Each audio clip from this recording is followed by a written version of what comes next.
So we said with this club and with a lot of the clubs, if the golf ball is too far back in your stance, you hit the ball too early. Okay, the ball will just go off to the right there, and it will tend to be a little bit more on the way out this way. A lot of your shots were going a little bit right, as we saw, because of that. Okay, now what you did to compensate, you sort of put that line through the body there now. What we're looking at, you want it the golf ball really with the golf ball sort of down beneath your sternum there, middle part of your body. If you then moved, in this case, off to the, as we look at the left, in your case the right side, you've got yourself now in a better position relative to that golf ball. But obviously, unfortunately, you can't really have sort of two wrongs making a right. It will work sometimes, which is why you hit some really good shots, but then when it's bad, it shoots off to the right or you top it or whatever it may be, okay? And because of that now, you can't get back past that blue line. If you stay behind the blue line, the ball now is in the correct position relative to your body. It's a reasonably good shot. But like I say, trying to compensate from shot to shot is always a bit tricky. So we look at this one on the right-hand side. That golf ball now is certainly a bit more towards the left-hand side. You can just sort of see relative to your, where the club is in sort of line with your legs there. That club now is more towards the middle, isn't it? Yeah.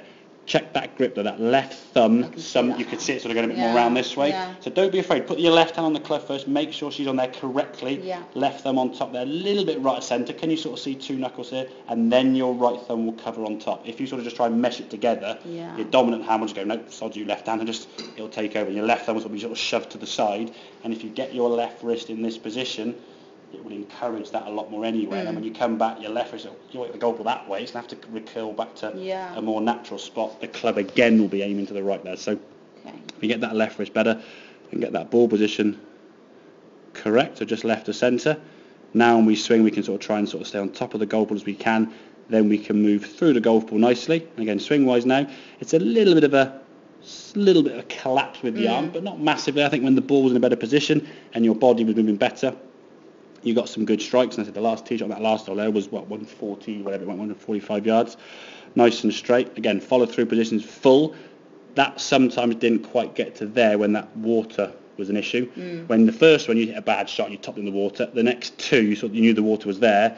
The swing got very sort of like, again, on the golf course, that's going to happen. Because you're going to see, you'll know when you start playing golf, you'll see, okay, there's a bunker there or a tree there or something. That's going to cause you more of the problem in it, okay? So we can make sure you get that ball position correct, give yourself that time with the left hand, get the left thumb on correct, then position the right hand on. Your hands, to be fair, top of the back now are much higher. You think last week your hands are below your shoulders, so now they're definitely getting up. That's why I said, that's why you're generally better, or you prefer this club to 3-wood, because it goes further, it's more fun to give it a whack, and the slightly flatter angle that you create, more conducive with that club. Okay, but ideally you want to be trying to swing most of the clubs if you can with a consistent move. Okay, make sense? Great. Cool, right.